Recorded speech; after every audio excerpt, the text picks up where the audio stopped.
ओम शांति। 17 जुलाई 2026। बाबा के महावाक्य।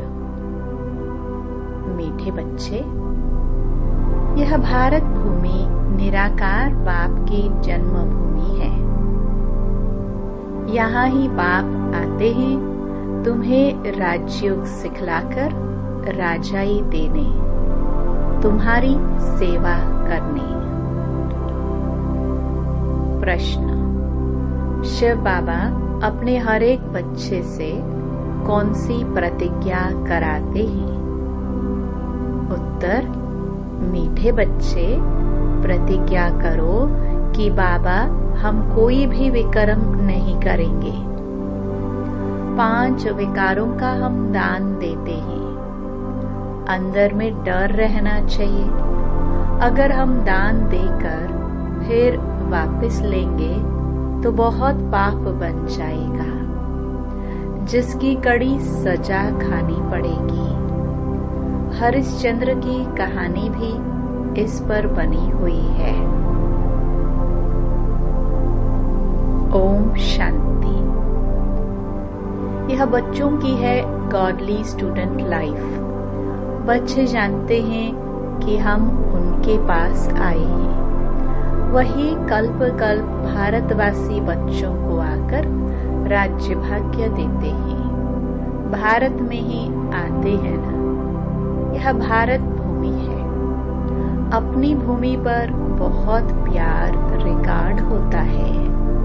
जैसे कोई विलायत का बड़ा आदमी यहाँ मरता है तो उनको विलायत ले जाते हैं, अथवा यहाँ का कोई बड़ा आदमी विलायत में मरता है तो उनको यहाँ ले आते हैं। अपनी भूमि का मान रखते हैं। भारत को कहा जाता है भगवान की जन्मभूमि। यह भी जानते हो, जिसको भगवान अथवा अल्लाह परमात्मा कहते हैं, उनके सामने अभी तुम बैठे हो। नाम तो जरूर चाहिए ना। अल्लाह कहते हैं तो भी लिंग की पूजा करते हैं। ईश्वर अथवा खुदा कहते हैं तो जरूर उनकी निशानी चाहिए ना। लिंग को सब तरफ पूजते हैं। चित्रों में भी आजकल देवताओं के आगे परमपिता परमात्मा का चित्र लिंग दिखाते हैं। वह है सबसे ऊंच। उनको अपना शरीर नहीं है, इसलिए निराकार कहा जाता है, साकार नहीं है। अभी तुम बच्चे जानते हो, हम उनके सामने कल्प कल्प हाजिर होते हैं शिक्षा लेने के लिए। भगवान वाच है तो जरूर राजयोग सिखलाते होंगे। स्टूडेंट को राजयोग सिखाया था और वह राजा रानी बने थे। लड़ाई आदि की तो बात है नहीं। इन लक्ष्मी नारायण आदि ने लड़ाई से थोड़ी बादशाही पाई है। बिल्कुल नहीं। दुनिया बिल्कुल नहीं जानती कि इन्होंने सत्युग में राज्य कैसे पाया। अभी तुम बच्चे समझते हो, हम बाप से राज्य ले रहे हैं। हम उनके सम्मुख बैठे हैं। वही बाबा है, श्री कृष्ण नहीं। श्री कृष्ण तो छोटा बच्चा है। वह है रचना। अभी बरोबर श्री कृष्ण अपना पद ले रहे हैं, जो फिर भविष्य में श्री कृष्ण कहलाएंगे। यह है सारी पढ़ाई की बात। तुम जानते हो, बाबा हमको राजयोग सिखलाते हैं। जैसे मनुष्य को बैरिस्टरी, इंजीनियर आदि बनाते हैं। है तो मनुष्य ना। तुम समझते हो हम भी मनुष्य हैं, परंतु हम पतित हैं। अभी बाप पावन भी बनाते हैं और हमें वर्षा भी देते हैं। पावन दुनिया तो नई दुनिया ही होगी। नई दुनिया में है ही राजाई। अभी तुम बाप के सम्मुख बैठे हो। जैसे लौकिक बाप बच्चों को प्यार से बैठ समझाते हैं, यह है पारलौकिक विचित्र बाप, जिसके लिए तुम गाते आए त्वमेव माताश्च पिता। इस समय तुम जानते हो यह अपना पाठ बजाते हैं जो भक्ति मार्ग में हम गायन करते हैं। तुम कहते हो हम शिव बाबा के पास आए हैं। चिट्ठी भी लिखते हो शिव बाबा केयर ऑफ ब्रह्मा। कोई को तुम पोस्ट दिखाओ तो वंडर खाएंगे शिव बाबा केयर ऑफ ब्रह्मा। ऐसा तो कभी सुना नहीं है। शिव बाबा ब्रह्मा में आकर विष्णुपुरी की स्थापना कर रहे हैं। सामने खड़े हैं, ऊपर में है शिव बाबा। शिव बाबा ने ब्रह्मा द्वारा स्थापना की थी, अब फिर से कर रहे हैं। यह है प्रवृत्ति मार्ग। राज विद्या में भी बैरिस्टर पढ़ाते हैं तो मेल फीमेल दोनों पढ़ते हैं। फीमेल भी जज, बैरिस्टर, डॉक्टर आदि बनती है। यह भी प्रवृत्ति मार्ग है। सन्यासियों का है निवृत्ति मार्ग, वह अलग है। यह भी बाबा ने समझाया है। शंकराचार्य अगर नहीं आता तो पवित्रता का अंश नहीं रहता। भारत बिल्कुल ही जल मरता। यह नोंद है भारत को थमाने लिए। भारत बहुत पवित्र था, फिर अपवित्र बना है। अभी भारत कितना कंगाल है। कहते हैं सोने की लंका समुद्र के नीचे चली गई। अब लंका तो सोने की हो नहीं सकती। ये सब कहानियां बैठ लिखी हैं, जिससे फायदा कुछ भी नहीं। तुम बच्चे जानते हो बरोबर बाबा हमको बिल्कुल सहज याद के बल से कितना ऊंच बनाते हैं। बाप प्रतिज्ञा करते हैं अगर निरंतर याद करने का पुरुषार्थ करेंगे तो विक्रम विनाश हो जाएंगे। भक्ति मार्ग में भी याद करने का पुरुषार्थ किया है ना। क्यों याद करते हैं? कि हमको साक्षात्कार हो। ऐसे नहीं याद करते कि कृष्णपुरी में हमको बादशाही मिल जाए, वह हम नर से नारायण बन जाए। नहीं, तुमको भी यह नशा नहीं थी कि हम मनुष्य से देवता बने।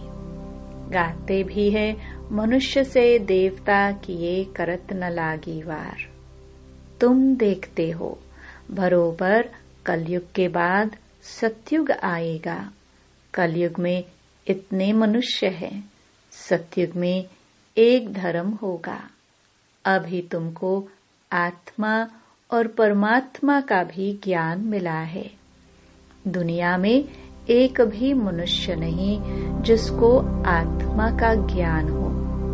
आत्मा में 84 जन्मों का पाठ कैसे नूंदा हुआ है, यह कोई जानते नहीं। यह अक्षर भी कभी कोई से नहीं सुने हैं। बाप तो है ज्ञान का सागर, पतित पावन निराकार। तुम जानते हो हमारी आत्मा अब पाप आत्मा से पुण्य आत्मा बन रही है। सतयुग में तो है सब पुण्य आत्माएं, यहाँ है पाप आत्माएं। ऐसे नहीं कि बहुत दान पुण्य करने वालों को पुण्य आत्मा कहा जाता है। नहीं, पुण्य आत्मा होते ही हैं सतयुग में। यहाँ जो मनुष्य दान पुण्य करते हैं उनको पुण्य आत्मा समझते हैं। वहाँ तुमको दान पुण्य आदि करने की दरकार नहीं रहती।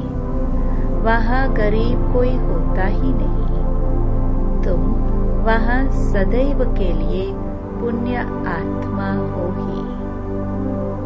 तुम तन मन धन सब बेहद के पाप अर्थ देते हो, जिसको बलिहार जाना कहा जाता है। बाप कहते हैं, पहले मैं बलिहार जाता हूँ व तुम। बाबा कहते हैं, पहले तुम बलिहार जाते हो, तब फिर 21 जन्मों के लिए बलिहारी मिलेगी। ये बातें अभी तुम अच्छी रीति समझते हो, डायरेक्ट सुनते हो। घर में रहते हो तो वहाँ मुरली आती है, दूर से सुनते हो। अभी तो बाप के सम्मुख बैठे हो। बाप कहते हैं, बच्चे मैं तुम्हारा बाप भी हूँ। यहाँ अंधश्रद्धा की कोई बात नहीं। बाप भी है, टीचर भी है। बाप का बनने से वह शिक्षा देते हैं। तुम्हारी बुद्धि में अब सारा ज्ञान है। 84 जन्म का चक्र भी तुमको समझाया जाता है। जो 84 जन्म लेने वाले नहीं होंगे वह समझेंगे नहीं। तुम समझते हो बरोबर हम 84 का चक्कर लगाकर अब वापस जाते हैं। बाप कहते हैं, तुम आत्मा अशरीरी आई थी, फिर अशरीरी होकर वापस जाना है। तुम पवित्र आत्माएं होकर जाती हो। पवित्र बनने के लिए तुम पुरुषार्थ कर रहे हो। योग बल अर्थात याद बल से तुम पवित्र बन जाएंगे। योग अक्षर शास्त्रों का है, राइट अक्षर है याद। स्त्री को पति की अथवा पुरुष को पत्नी की याद रहती है ना। योग का अर्थ ही है याद। बाप भी कहते हैं, मामेकम याद करो और संग बुद्धि योग तोड़ मुझ अपने बाप के साथ बुद्धि योग जोड़ो। याद करो। जितना याद करेंगे उतना तुम्हारे विक्रम विनाश होंगे। बरोबर भारत को कल्प कल्प वर्षा मिलता है। शिव जयंती भी मशहूर है। जैसे बुद्ध, क्राइस्ट आदि की जयंती है, वैसे निराकार शिव की जयंती है। वह ऊंचते ऊंच हो गया।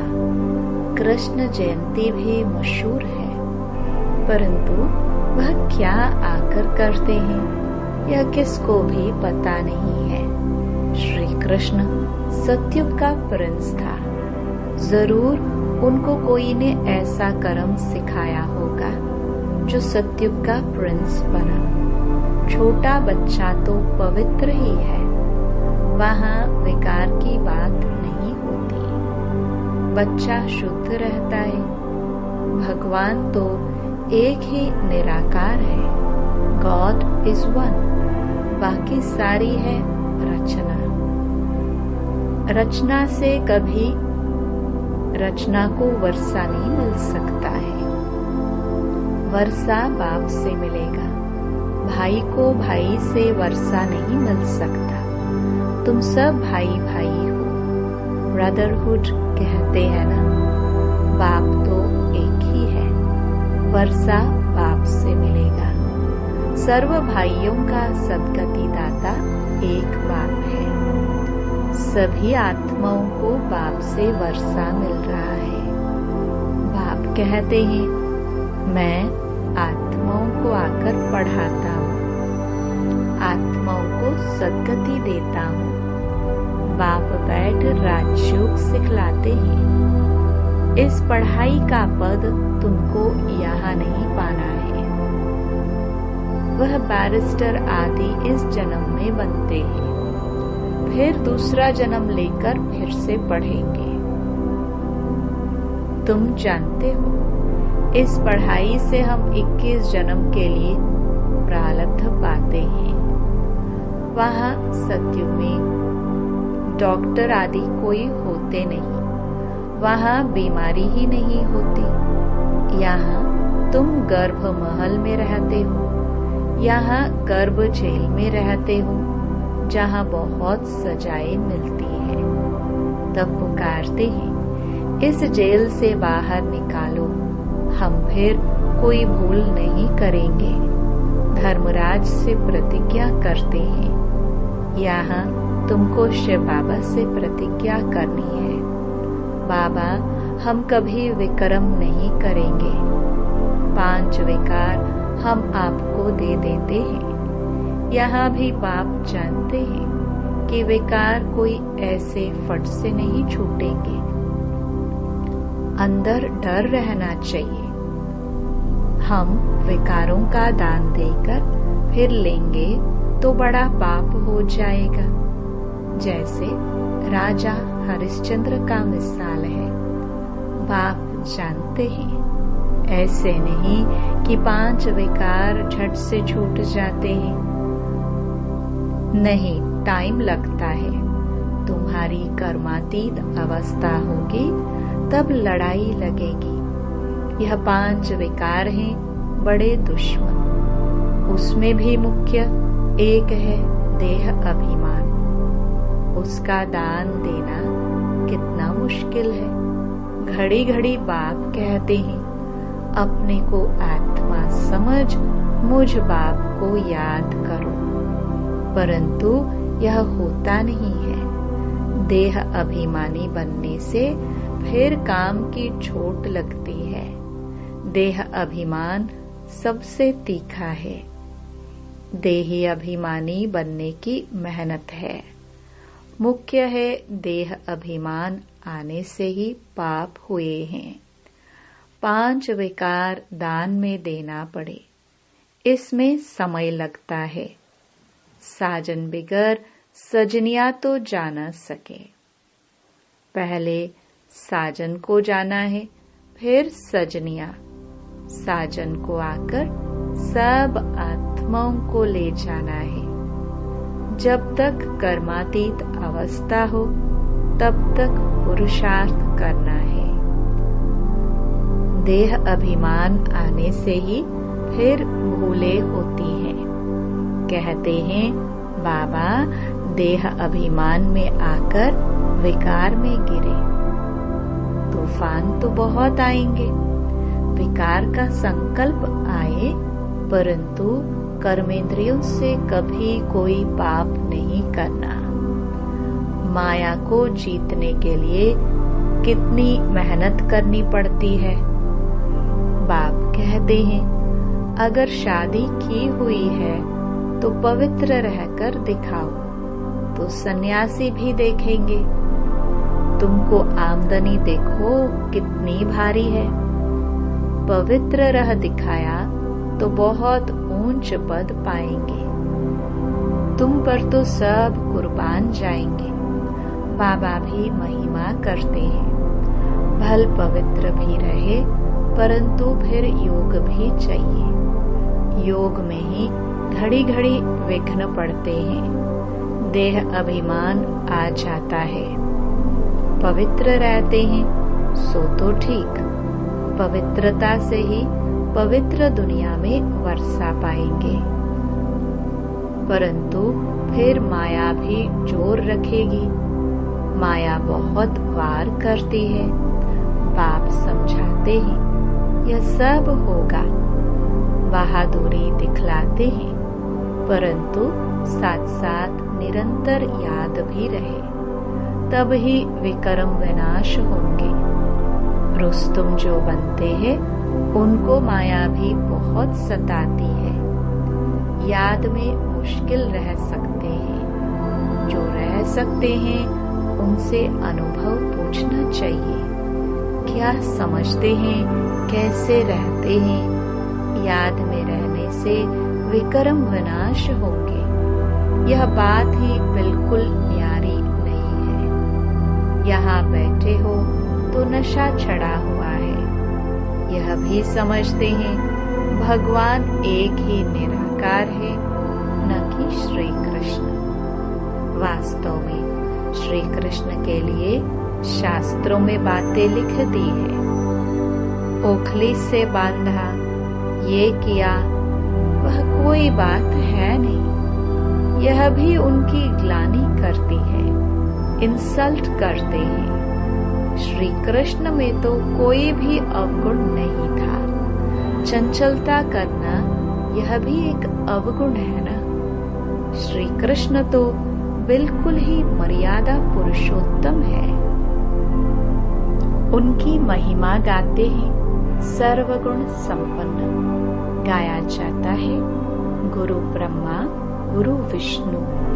बोलो, गुरु तो हमारा है नहीं। हम इनको न तो गुरु न ईश्वर मानते हैं। पतित पावन तो एक ही निराकार है ना। साकार गुरु कोई पतित पावन हो ना सके। इस समय तुम परमपिता परमात्मा की सारी जीवन कहानी को जानते हो। 5000 वर्ष में शिव बाबा का क्या पाठ बजता है, यह तुम जानते हो बाप द्वारा। नॉलेजफुल तो बाप है ना। सुख शांति आनंद का सागर, यह महिमा उनकी है। बाप के पास खजाना है तो जरूर बच्चों को भी देते होंगे ना। अच्छा,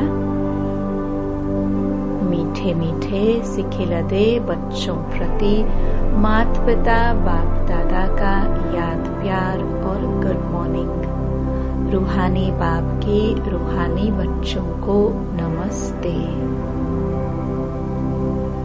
धारणा के लिए मुख्य सार। पहला, कर्मातीत अवस्था को प्राप्त करने के लिए इन कर्मेंद्रियों से कोई भी भूल नहीं करनी है। पवित्र रहने के साथ साथ याद में भी मजबूत होना है। दूसरा, सदा पुण्य आत्मा बनने के लिए तन मन धन से बाप पर बलिहार जाना है।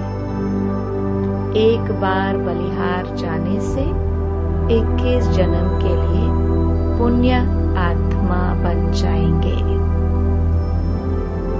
वरदान, सहज योग को नेचर और नेचुरल बनाने वाले हर सब्जेक्ट में परफेक्ट भाव। जैसे बाप के बच्चे हो, इसमें कोई परसेंटेज नहीं है। ऐसे निरंतर सहज योगी व योगी बनने की स्टेज में अब परसेंटेज खत्म होनी चाहिए। नेचुरल और नेचर हो जानी चाहिए। जैसे कोई की विशेष नेचर होती है, उस नेचर के वश न चाहते भी चलते रहते हैं। ऐसे यह भी नेचर बन जाए। क्या करूं, कैसे योग लगाऊं, यह बातें खत्म हो जाए तो हर सब्जेक्ट में परफेक्ट बन जाएंगे। परफेक्ट अर्थात इफेक्ट और डिफेक्ट से परे। स्लोगन, सहन करना है तो खुशी से करो, मजबूरी से नहीं। ये अव्यक्त इशारे ज्वाला स्वरूप स्थिति में रह शक्तिशाली याद का अनुभव करो। पावरफुल योग अर्थात लगन की अग्नि, ज्वाला रूप की याद ही भ्रष्टाचार अत्याचार की अग्नि को समाप्त करेगी और सर्व आत्माओं को सहयोग देगी। इससे ही बेहद की वैराग्य वृत्ति प्रज्वलित होगी। याद की अग्नि एक तरफ उस अग्नि को समाप्त करेगी, दूसरी तरफ आत्माओं को परमात्म संदेश की शीतल स्वरूप की अनुभूति कराएगी। इससे ही आत्माएं पापों की आग से मुक्त हो सकेंगे। ओम शांति।